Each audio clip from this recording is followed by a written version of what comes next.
Hello and welcome to this episode of Kaleidoscope the podcast. My guest today is Teresa Tess Sanderson, known as Tess from Find Your Happy. I think, Tess, we met on the Wellbeing Hub. Yes, we did. Yeah. Yes, on the Wellbeing Hub. So, and our work would be similar, sort of. Yeah. Um, Yeah. I'm going to ask you the four questions and then hand it over to you. Okay. So, what was life like before the change? What was life like during the change? What was life like after the change? And what does the future hold? Not that any of us have a crystal ball, but as No. much as we would like, or what is that big, audacious plan? So, Tess, thank you so much for being with us this morning, and over to you. Yeah. So, as you say, I'm Tess. Became Tess actually in 2000. Just a funny little story, which will give you an insight into me. In that, after I don't know how many years, I got fed up with people either spelling my name wrong or calling me Trees, Teresa, Trees, Tries, Teresa, Teresa. No, my name's Teresa. It's an S, and it just irritated me. And I've been watching Tess of the D'Urbervilles again, and of course her name was Teresa. And I just started using Tess, and it was the advent of the internet that year. So everybody from then on has known me as Tess, and my family still call me Teresa or Trees, which annoys me greatly, but I love them dearly, so I'll put up with it. So that's how I've got two names. Um, what happened before the change? Well, that happened before the change. I had been depressed for very many years, never vocalized it, never spoke to a doctor about it. Wasn't the sort of thing that you did, especially 20, 25, 30 years ago now. And I would say I was ill beyond the conditions I have, and I have multiple conditions. And at that point, I didn't even know what they were. And I've been through a lot. I've been through the breakdown of a marriage, um, for which I took full blame. Although looking back, it's never ever one person's fault. There was a lot going on there. Not least of all that I went through an early menopause on my own. So for me, I felt like I became a completely different person. My mood swings were horrific. My temper, I'm a Taurian. I have a temper, definitely, but it usually takes quite a lot to stir it, and it has to be something I'm passionate about. But my temper was horrid. I didn't recognize myself. I didn't recognize how I was. So I was very depressed. Marriage came to an end and we split up amicably, miraculously. We did it all ourselves. Um, but I was actually going through the menopause at 34, 35. And this went on for many, many years. And I became bigger and bigger and bigger.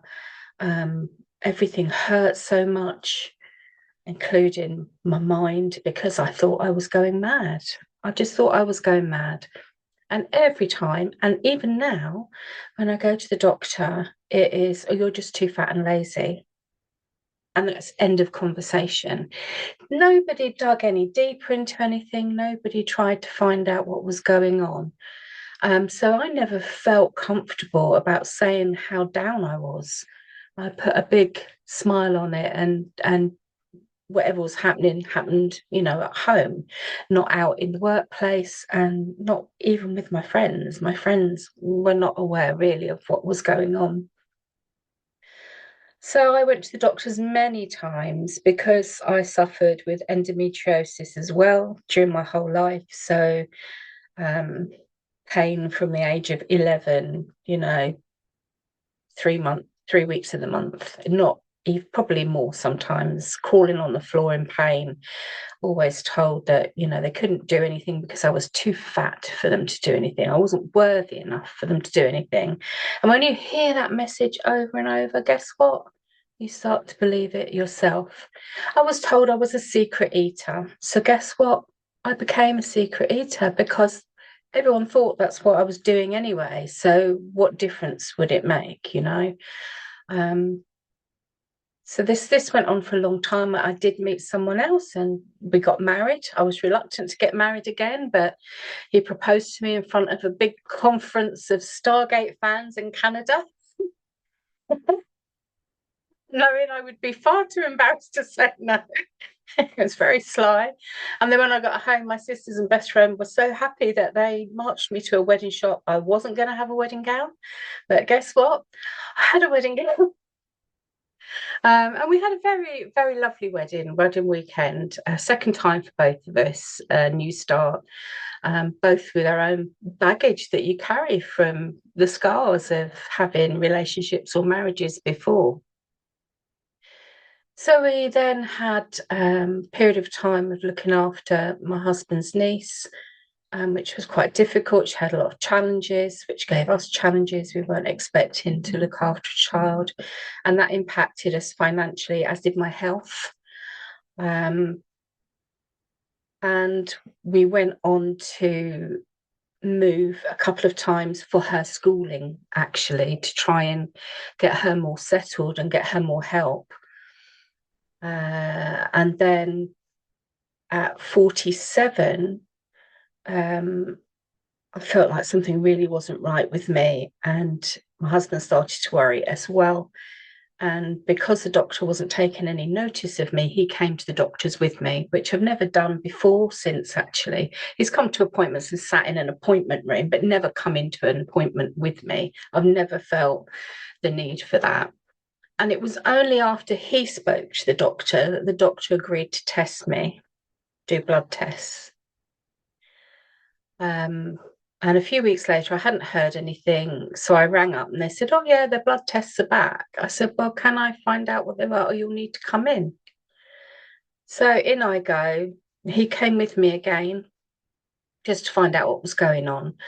And because we were fearing the worst, we were fearing the big C, to be honest. And the doctor laughed, thumped the table and said, oh dear, you're postmenopausal. You seem to have gone through it on your own. And I can't tell you the rage within me at that point that this man thought that was funny. I lost my home, I lost my career, my condition, which I still didn't know at that point that I had, actually is worsened by menopause, which is why I was getting bigger and bigger. I was in pain mentally, physically, emotionally. I was lost. And from there, we actually gave up our home because we couldn't afford it without my wage. I was, the bigger earner at that time. And we thought we'd rather sell it and not, get a bad debt reputation than keep it. And that's what we did. We moved up to Lincolnshire. By that point, Angelina had left. And, she'd gone back to family in the north. So it was just the two of us. And we thought, fresh start. So we came up here to Lincolnshire. And that's really when things started to change for me. So I would say that we're now moving into during the change.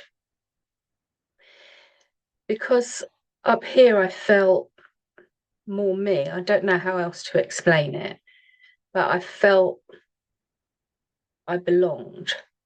And I kept bumping into people that are like me. And by like me, I am spiritual.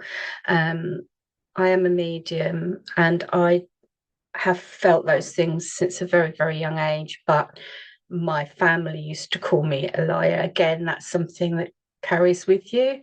So I never really spoke about it when I was younger. And then my first husband was Catholic. And whilst they believed in ghosts and things, they didn't want that kind of stuff in the house. So I kind of just went along with what everybody else wanted. And I've done that a lot of my life. I'm a people pleaser, I guess. And I like to nurture people. I like to look after people. So it was just one of those things. But I kept bumping into people that were spiritual and found myself in a world that was me. And even now, I mean, I am the odd one. I'm the black sheep of the family. You know, they don't really understand me. I think what I do is strange, and the fact that I'm spiritual is all a bit strange. And yeah, so I am a little bit of a lone sheep as far as that's concerned. And that was quite hard to begin with. But as I've got older and as I've come sort of through this, and as I felt that change happening, it didn't matter anymore. It just doesn't matter anymore. They still love me and I still love them, and that's fine. The fact that they don't understand me doesn't really matter. Just doesn't matter. So yeah, so I kind of developed my abilities up here. I always say that I'm a developing medium. I feel awkward to say I am a medium. I don't know why. I think that's, again, my imposter syndrome, which I've carried from quite a young age. And that's something still that I need to work on myself. But that gave me the confidence up here to actually do that, to join spiritual circles, to go off and do readings for people, to actually take responsibility for what I felt and saw and not suppress it, because I think that was making me quite ill. That was adding to my illness. And during this time is when I found out that I have lipedema or lipoedema, some people call it, and it's an adipose fat disorder, which is classed as a rare disease, but it isn't really, because it probably affects 1 in 9 women. That's not rare, in my opinion. It just happens to women. So therefore, it's not important, is how I see it, which is how my endometriosis was dealt with as well. And effectively, it means my bottom half is much bigger than my top. My legs are really, really huge. It's hard to explain how big they are. They're very big, they're very heavy, they're painful all the time. So my pain is 24/7. Some people's isn't. Some people have a little pain, but not much. But most people have pain with it. And it also affects, because I'm late stage, I'm now stage 4, so it affects your upper arms, your abdomen as well. So effectively, it kind of almost unbalances you. And once I found that out, I was 49 at that point. Once I found that out, I started to forgive myself a bit. And I think it's taken probably 10 years to accept that that part is something I can't control. But I think by doing that and by releasing that, and I went back to stop it, I stopped eating diet foods and ready-made foods that are supposed to make you thinner and all this jazz. And I've lost probably about 10 stone in 12 years, all from my top half. And one of the characteristics is we have very little boobs, most of us. I certainly do. So I am very bottom heavy. And as a consequence, I've started to have falls, which is obviously an issue. But as far as I'm concerned, I'm healthy. I'm happier. I always say that happiness isn't something that you chase. It's something that's within you. And if you get up every day unhappy, there's usually something. I mean, my life is by no means perfect. And I guess even if I won the lottery, I could pay all my debts and have everything I'd like. It's still not going to be perfect. And I think when you accept that, you start to live, really live, and appreciate what you've got. And when you've got gratitude, I think it just turns everything around when you're grateful. My legs aren't pretty, but I can still walk. I can't walk far, but I can still walk. And there's a lot of ladies at my stage that are in a wheelchair permanently. So I am very grateful that I have some mobility still. And that really, I think, comes down to during that change. When I was very low, I can't do any weight bearing exercise. I found it very difficult to find anything I could do. Going swimming on my own was impossible. And most of the pools in this area don't have steps in, they have ladders, or what I call the very uncomfortable, humiliating hoist thing. I didn't want to be the fat woman on the hoist being lifted into the water, because I have had a lot of abuse as well. A lot of abuse, and I still get a lot of abuse. People feel it's quite okay to come up to you in the street and tell you what they think of you, and that is hard to deal with. So I saw an advert for laughter yoga, and a couple of years before I tried lymphatic yoga at a conference for my condition, and we were able to do it seated. And when I was younger, I did used to do yoga and I loved it. So I thought, well, I'll go along. It really doesn't sound like my thing. Laughing in yoga, really? But yeah, I went along, and it was awkward. And I think for most people it's awkward when you first do it, because it sounds like a strange combination, but it really works. And at the end of the session, I realized how much lighter I felt and how much better I felt. And my past life, I was a development training manager, and looked after graduate schemes and coaching and that kind of thing. So I had that kind of part of my brain was going, well, how did that work? What happened there? So I asked the lady who ran it, and she said, oh, well, I'm doing a course for the first stage to learn how to lead these sessions so you can show people what to do. Next weekend, it's the whole weekend, it's 2 12-hour days, it's quite intense. But I have got a place on it, someone's dropped out. So I took it. Took the place. I just thought, no, I need to find out what this is and why it worked. So I did the course. For me, I just wanted to learn about it and understand what had changed within me when I did the laughter yoga. And from there, really, it took off to, I did it at a conference as a favour. I stood in for my teacher a few times when she was unwell, and I was working part-time, and I started to form the idea that actually I could show other people how to do this for a living. It wouldn't make me a lot of money, but it would be a way of earning something, and it would give me a great deal of satisfaction, which was, more important at that time. That's what I needed. And it gave me confidence. I mean, previous to that, I didn't really I'd have my photo taken because I knew that I could move myself or arrange things for me to like the photo, but I didn't like being videoed. I didn't like, any movement. I didn't have a video at our wedding, for instance, which I do regret because there's things you forget, and it would have been nice to have had that as a a moving memory. And then from there, really, I went on to, I was doing laughter yoga in parks, on streets, in mental health wards.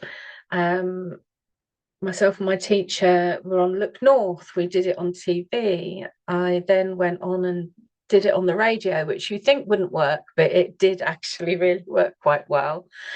So I started to find my confidence and not care what other people think. And laughing at will is a very funny thing. It's just something that I do. And the beauty of it is your brain doesn't know the difference between you just laughing at will, and laughing at comedy. So it will produce endorphins and serotonin, and it lifts your mood and makes you feel better almost instantly. So it's just kind of a no-brainer. And then when you mix it with the yoga breathing, which I used for my pain, I still use that every day to help control my pain, and meditation, which I just think is, I just wish in schools they would teach laughter yoga, because it enables children to still have that playfulness and laugh. It gives them the discipline to be bored and find quiet time in meditation and relax, because everything's looking at the phone, looking at the iPad, getting your homework. It's do. There's not this time that we had as children as, oh, I'm bored, what is there to do? They don't seem to have that really now. And I think it's good for them to learn how to just be and not charge around from one thing to the next constantly. So yeah, so that's what happened during the change for me, is that really I turned around my whole self. And I would say I'm still a shy person, but I've learned how to overcome that and communicate and stand up in front of people. And I get nervous, but I don't get sick. I don't it doesn't bother me. At the end of the day, if somebody doesn't like you, that's okay, because we're all different and we're not meant to like everyone we meet, and they're not meant to like you. And I think that's fine. I think as long as you respect people, that is the most important thing. So then I suppose since the change, what's changed? Obviously, I've changed in that I'm more confident. I would say I'm more in control of my life, or at least I'm more in control of how I react to situations within my life, which I don't think I was before, although I was I'm probably more organised then. If you looked around the chaos around me now, I'm married to someone who's kind of ADHD and very messy. And over the years, I think I've just picked that up, because you can't control someone else. And if you react to how they are all the time, it impacts on you. So I think I've kind of relaxed into it. It's okay to be a little bit messy, as long as you know where things are. Whereas before, everything was in A, B, C, D, E, everything was very, very ordered. So yeah, so I've changed in that way. And I find that being more positive attracts more positivity to me. And that's not to say that bad things don't happen to me. Of course they do, but they happen to everyone. We all have stuff going on. We all have things happen that are tragic or accidental or untimely. They couldn't come at a worse time. But that's life. And I think if you accept that and go with the flow more, life is a lot easier. And I've met a lot of nice people, and I've got a career that I never expected to have. I never expected to be doing what I'm doing. And it's certainly a talking point. People are, what is that? What is that? And that's good, because it gives me a chance to explain exactly what it is and how it helps people and why I do it. And for a long time, I also helped out at a lot of charities, something I've stepped back from a little bit. There's a lot of younger people come forward, and it was all consuming. And I think looking back, that probably also contributed to me being a bit burnt out, because I was trying to be all things to all people. I wanted to support people. I wanted to look after them because I knew how they felt.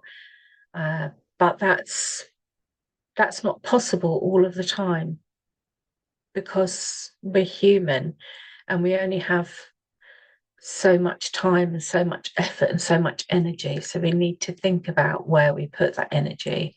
So that's another change, especially over the last year. Last year, I was quite ill. I got bitten by a mosquito, wasn't taken seriously by my doctor, landed up with sepsis and blue lighted to hospital. And that night, I nearly died. And that changed my perspective again further on things.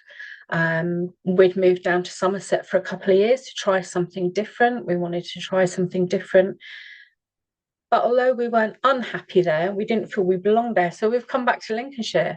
And that's okay too. It's learning to know that it's okay to go back, to change your mind, to, to say, well, that didn't work out, but we tried it. We're glad we tried it, because if we hadn't, we wouldn't have known.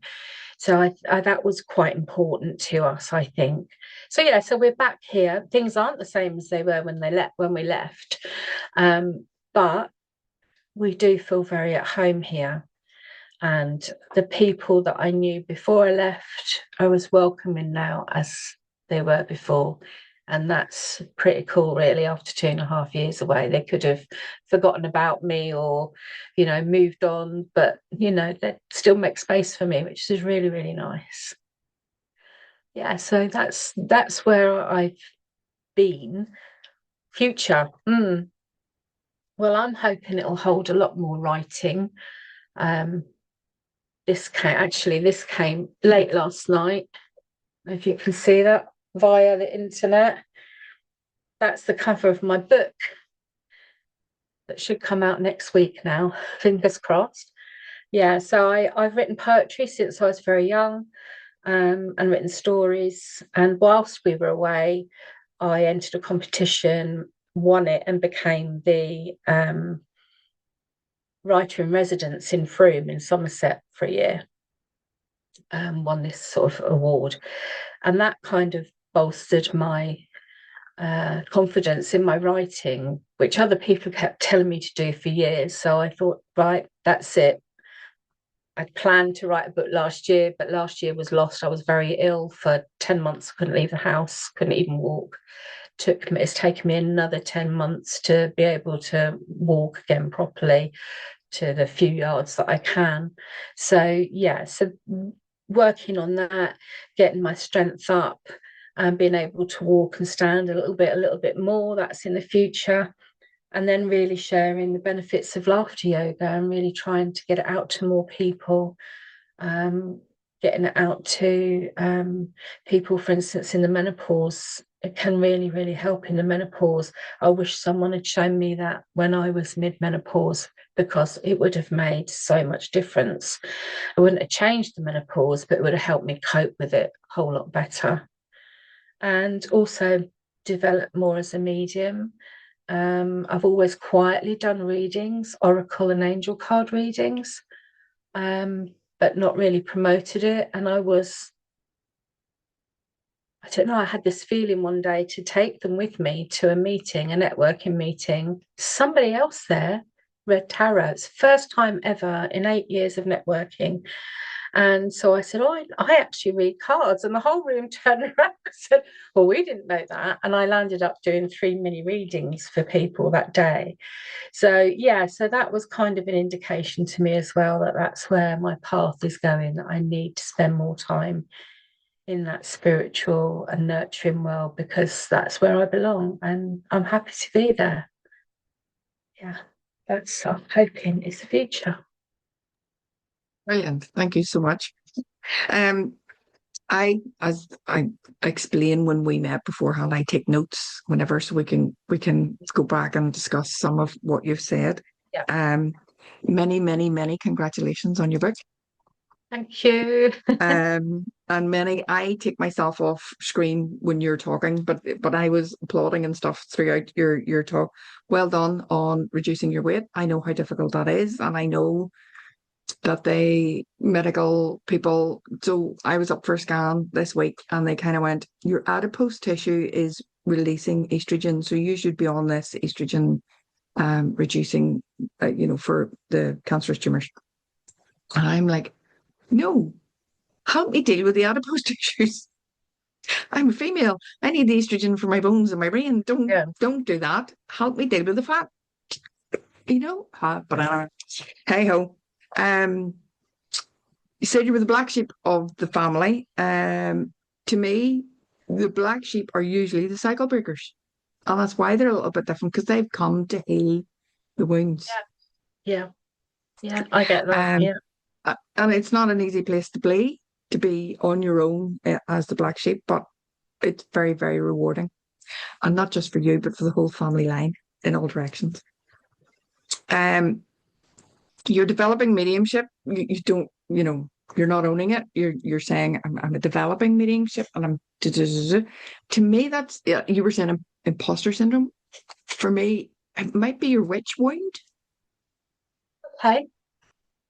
And so because we were prosecuted and persecuted Yeah. and Yeah. found guilty and hung or drowned or burnt, depending on um the circumstances. And from all the conversations I've had with a variety of spiritual people, the only way to overcome that is to keep saying, "This is who I am." Yeah.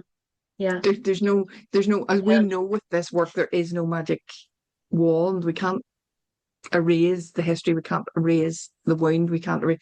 But the more we say, "I am," in your case, a medium, and if for right now your nerve system is comfortable with you saying, "I'm a developing medium," then that's okay.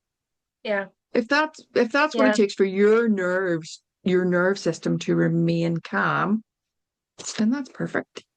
I There's, think I there's nothing find wrong it with that. difficult. I've been called in the past an expert, say on laughter yoga or whatever. I feel uncomfortable with the word expert because I always feel that no one is really an expert because we're all learning, because things change all the time. So yeah, so it's something to do with that the fact that those words kind of make me shudder a little bit. I'm not comfortable with them. And so that's the thing, to sit with your nervous system, nervous system.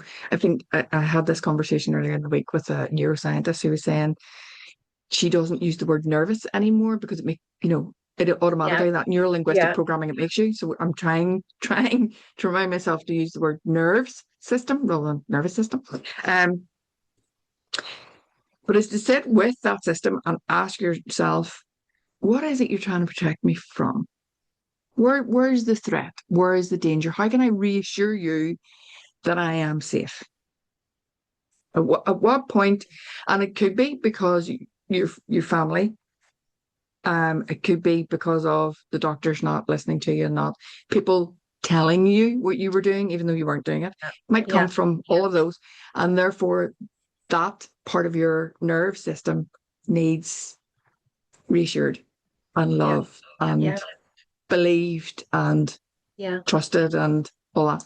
And the reason you're an expert is, and you are an expert, because I know nothing compared to me. I know nothing about laughter yoga. Yoga? Yoga, not yogurt.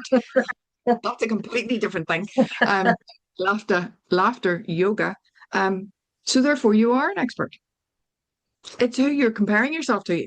and Yeah. probably if you're comparing yourself to your teacher, then you're no, you're maybe not. If she's kept developing her programs and stuff, and her learnings, then maybe you're not as much of an expert as she is, but you are an expert compared to me. And for Agree. us to help anybody, we only need to be one step ahead of them and be willing to reach back and teach them, pull them forward, whatever. Yeah. And that's all it is to be. It doesn't mean you're world renowned, you know it all, or, you know, but compared to me, you are an expert. Own it. Own it. Um, so question for me, due to lack of knowledge, is lymphedema in any way related to the endometriosis? Not that they know of, but it's lipedema. There's two conditions. Sorry. There's lipedema and lymphedema. They're very different. So lipedema is a fat disease, and lymphedema is the lymph glands. So a lipedema affects, so it's bilateral, both legs, both arms, whereas lymphedema usually only affects one, and quite often is related to cancer treatment, although people can be born with lymphedema and have lymphedema from an early age. Is rarer. So lipedema is, they know that there's hardly any research. There's been more research in the last 10 years than there has in the last 70. Yeah. Because we've been pushing for it, but there's no funding. So a lot of it's coming from America. and Germany. The Germans are way ahead of us on everything, lipedema. They really are. So they know it's related to hormones, and it gets worse at puberty, pregnancy, and also with menopause and trauma as well. So if you've had a lot of traumas, so for me, I had traumas in my teens. My mum was very sick. She died when I was 16, and then there was a roll on of things that happened. I had some accidents. So all those things would have had an effect on how bad my lipedema got. It's most likely it was worse because of those things. But yeah, they haven't got an answer. They know it's hereditary. They know it comes down the family line, and it can skip generations, which it did with me. And I believe one of my sisters has it, but she has it and has stopped at early stage, and she doesn't want to know anymore, which is fine. I understand that looking at me, it's quite frightening to think that that could happen to you if it's in your family line. But yeah, she's very much like I was at 16, 17. I was 2 sizes smaller on top than I was on the bottom. So my bottom was always bigger. It was always bigger, but I didn't know why. And that is why. It's just unfortunate for me that mine progressed. Yeah. Yeah. So it's a bit of an anomaly. And it is this whole thing for me that about women in the workplace. If we didn't have female doctors, if we didn't have, it surprises me when you hear things like sanitary ware was always tested with water. What? Why? Pointless. Hello? Because it was men. There weren't women in those laboratories testing things. And now all that's changing because they're going, this doesn't work because it's a different substance. And there's lots and lots and lots. And it's that thing of, thank God for those women all those years ago that fought. Even into the 1970s, women had to leave work when they got married or pregnant and stuff, depending on the industry. So you're now like, thank goodness all of that is gone, so that women are in there and going, I'm sorry, you're researching that. How? and a lot of research is done with male mice and male rats that don't have the same hormones as us. I would prefer that we're not testing on animals at all, but that's a bigger conversation and a bigger story. But if you're testing for something for females, then surely to God you should be testing it on something that has similar hormones to us. Yeah, exactly. So hopefully the German research and the German and the American research comes up with more stuff that can help. It won't make any difference for me because there's no cure that they know of, and I don't think they're likely to find a cure. There's ways you can manage it, but it gets difficult because it can still grow and get worse. But for me, it's that there's no younger women coming through experiencing what I did for 40 years of my life. Being negated, being ghosted, being ignored. And it's still happening now because despite trying to educate doctors, despite having leaflets and information and all the stuff that you could imagine, they still don't want to know. Yeah. And it's a barrier. It's a hard barrier to get over. Yeah. But it's the gaslighting as well, telling you were a secret eater or telling you you were that. Yeah. Hello. Yeah. I know what I'm doing. So I agree with you. Happiness is an inside job. Moving off to happier things. Definitely. And I would say gratitude for me saved my life. It was one of the things that really, really turned around, because you have this negativity bias where you're looking at this thing that it's awful. It's just awful, and it's all you can see. And it's we know it's the brain, the amygdala, trying to keep you safe. When you start to use gratitude, you kind of go like this and go, hang on a minute. It's not that bad. It's not that bad. Yeah. And it starts to balance out. Yeah. Now, when I say that, I say it with the caveat of when it's not toxic. We don't want toxic positivity. We want gratitude because, and it's that thing for me of when we find things to be grateful for, when we start using our gratitude, we find more and more Yeah, stuff to I be grateful for. totally agree with that. Like, And things, I know when you suggest to people keeping a gratitude journal, you know, I do little workshops that include things like vision boards, but with an action point on, so that you've got dates, you know, you're committed to it. And we do things like meditation and mindfulness, and we look at gratitude. And when you say to people about keeping a gratitude journal, just writing it down, you can see them rolling their eyes. But it's just like, oh, please, please just try it for a week. Tell me how you feel after a week. You know, I always think, I don't write it down anymore. I think about it every day. So I'm always grateful for my coffee. I love my coffee in the morning. I spent the whole summer going outside, sitting outside with my breakfast and my cat. And I can tell you that just filled my heart with joy all summer. I'm really missing not getting out there at the moment. It's just too cold and too wet and damp. it's snowing here. We've got snow on the Well, ground. we've got sunshine here, but it's very, very cold. It's very cold. Yeah. No, and for me, it's I think again when you explain the brain structure, that there's a reticulative activating system, and therefore it's going to show you the things you want to see. Exactly. Then they start to get, oh, so we write it down to train our brain. This Yeah. is what we want to see. We Yeah. want to see all the stuff we should be grateful for, because people can let you out in traffic and you wouldn't notice it. Whereas when you have an attitude of gratitude, you notice every time, and it Yeah. makes you then reciprocate and let somebody else in the traffic, and then Exactly. everybody gets home And then you get a that little bit quicker. kindness. And that's what Yeah, kindness is. It's being grateful and recognizing fellow human beings rather than yeah, being a number charging around with blinkers on. It's absolutely, just very sad when you absolutely. see that happening. Yeah. Um. So the phones and or the photographs and the videos. So do you allow yourself to be in photographs and videos? I do, yeah. There's some that I don't like. Sometimes we use filters, but we put a filter on it. Like my chin was so red in that, you really don't want to see that. But yeah, no, and I got offered the opportunity to join 3 other laughter yoga leaders teachers. We became with the ambassador, the UK ambassador, to do a TV program with Reverend Richard. Cool. Cole, that's it. I was thinking, what's his name? I should know his name. Yeah. Yeah, From the about 3 communards years ago. from the 80s. Yeah, I'm about a 3 years fan. ago. Yeah, communals were fabulous, weren't they?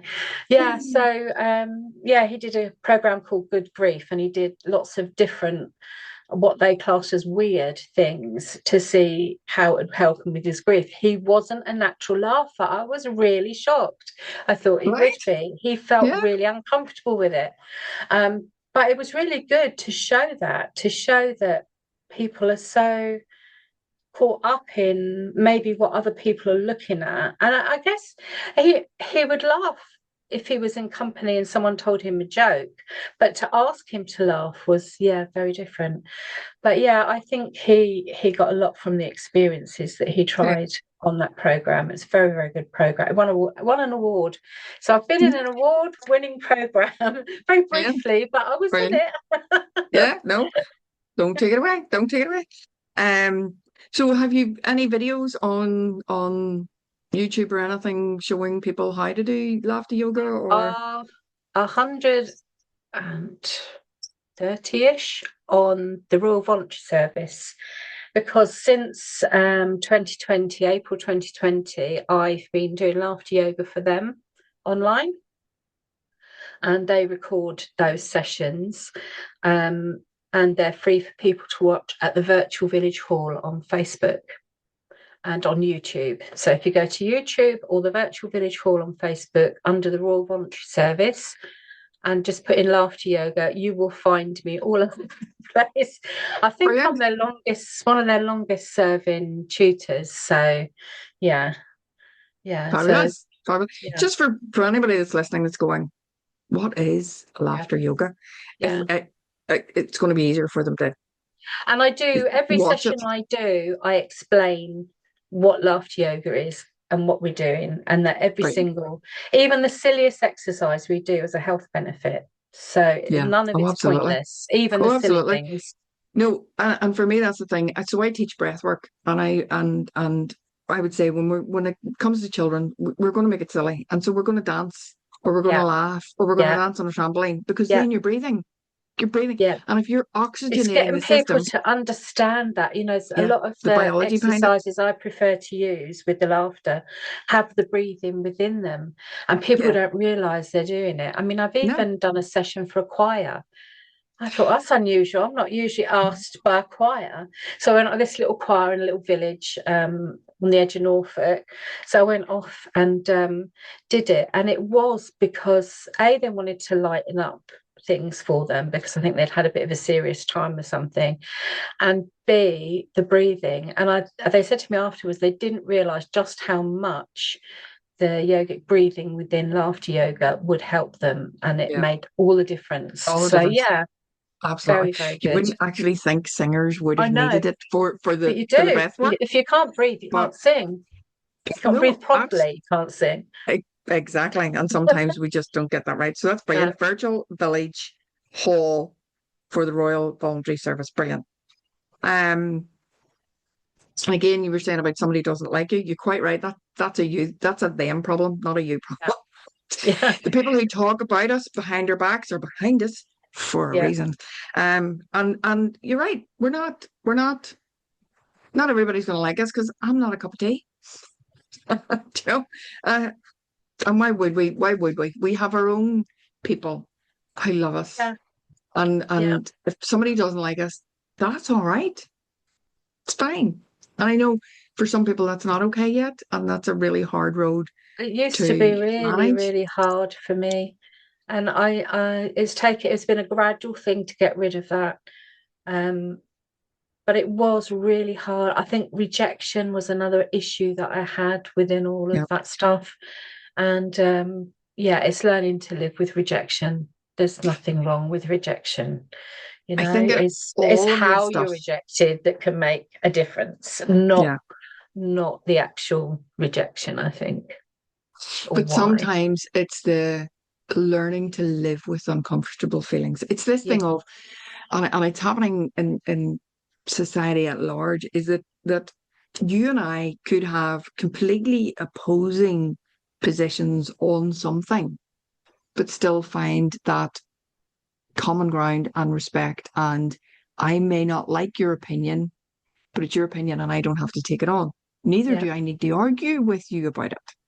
yeah, So, but we seem to have this thing in society at large at the minute that no, if your opinion's not the same as mine, we're going to fight and we're not going to yeah, be friends and yeah. we're not going to be. And I'm like, no, I'm just, nobody doesn't. I'm like, what is Nobody. wrong with everyone? Is it just me that can see this? I can't. It's just absolutely, I mean, I would say my two best friends in the world, one I've been friends with since I was 5, one has only been my friend for maybe 8 or 9 years, met up here.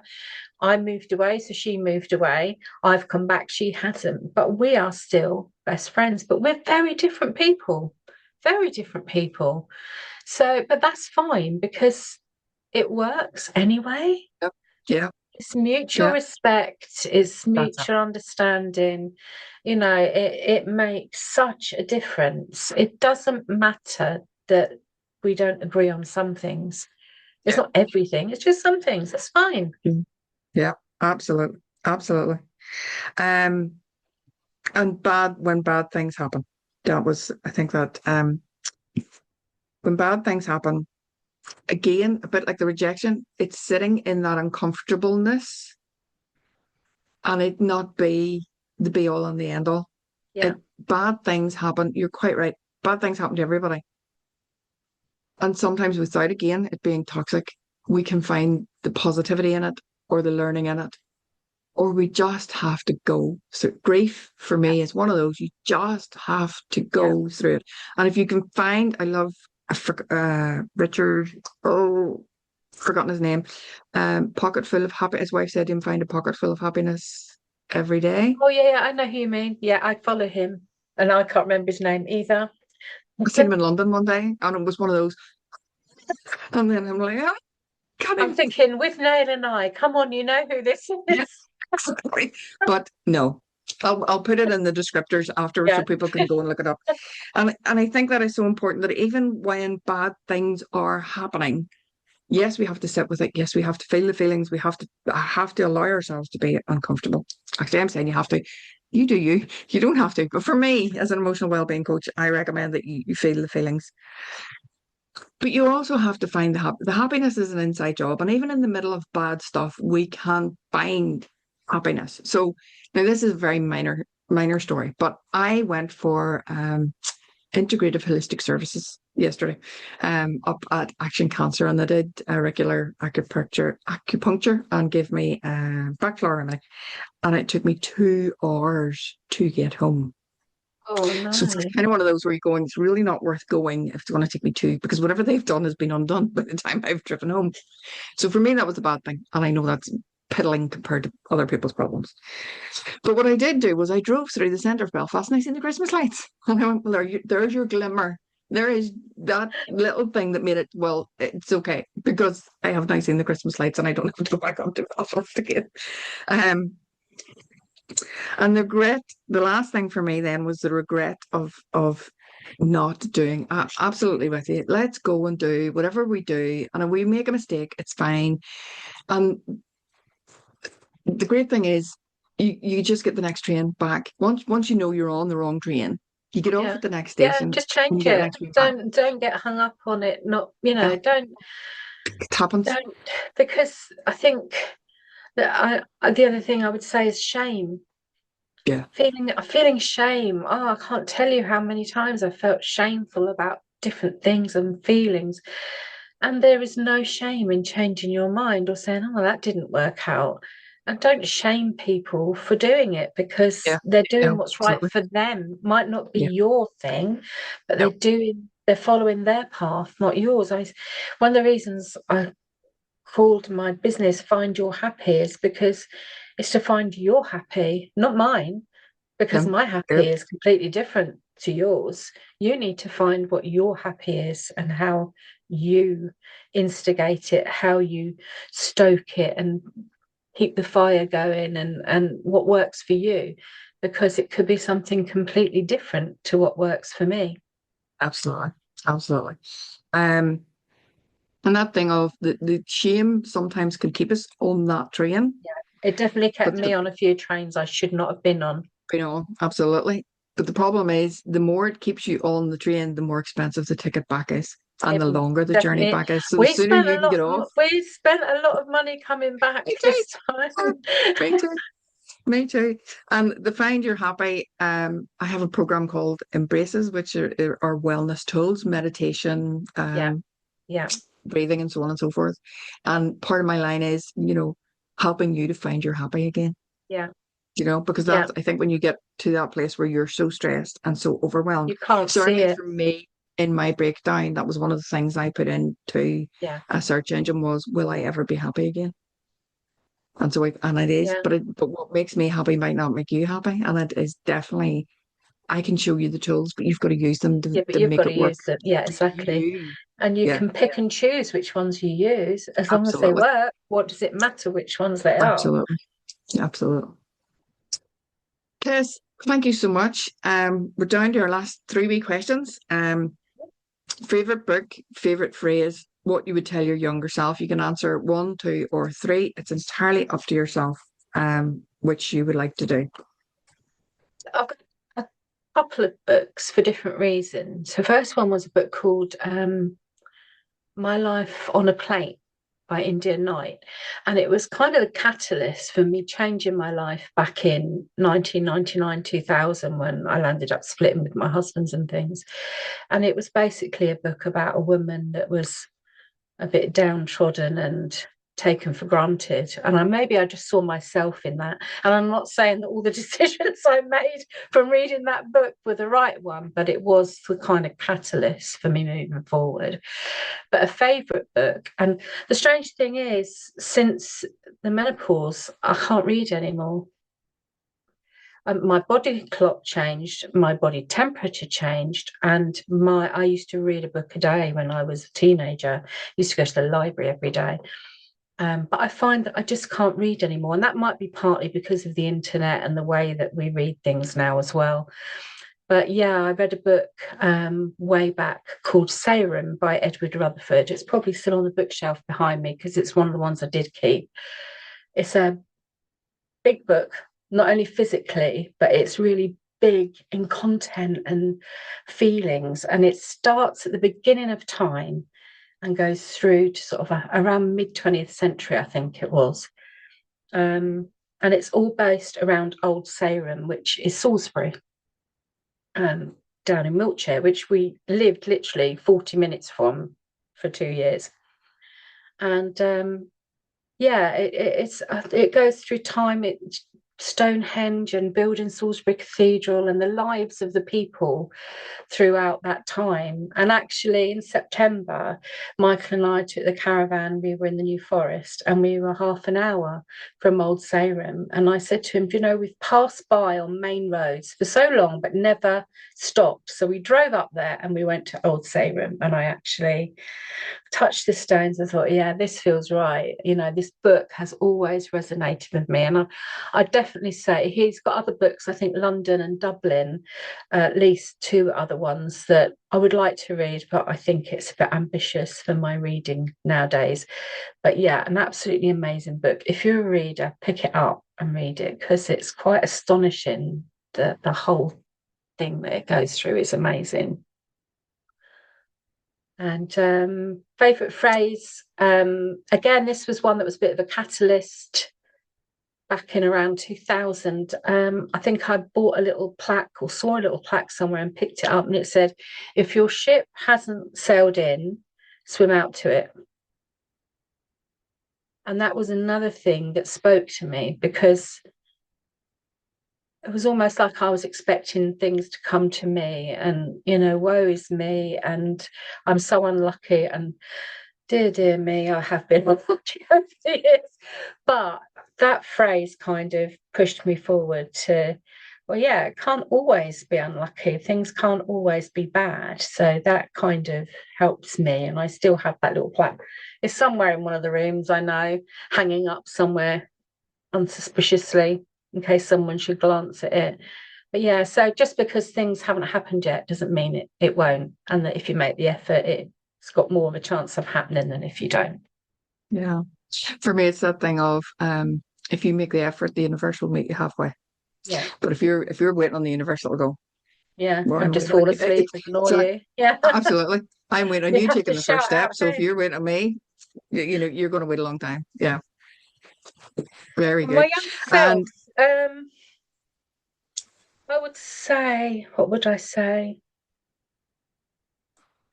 I would say just because you grew up in a council house with not very much money, and that your teachers thought that you would be a typist or a midwife. And I think midwives are wonderful, but it would have been the worst job for me. I really wouldn't have enjoyed that at all. It doesn't map out who you are or what you can do. And it took me a long time to realise that. So you're an amazing human being. You can withstand loads of stuff that you never even thought you could. You can withstand pain and trauma and all the things that you would never have thought possible. And don't hide your light. yeah, Shine. Be comfortable with absolutely. shining. It's okay to shine. That's what I think I would say. Don't blend Brilliant. in. No, no, we were made to stand out. Yeah. Tess, thank you so much indeed for sharing your time with us this morning and your story. I wish you all the very best for the future. I'm actually going to go and look at some of your videos now and give myself a little bit of a giggle before I go out. Well, hopefully, probably not. They're probably an hour long or something. I'll not be able to do it before I go out. But thank you so much for your time. I really, really You're appreciate it. welcome. You're welcome. And I will see you in the Wellbeing Hub at some stage. You're welcome. Thank you.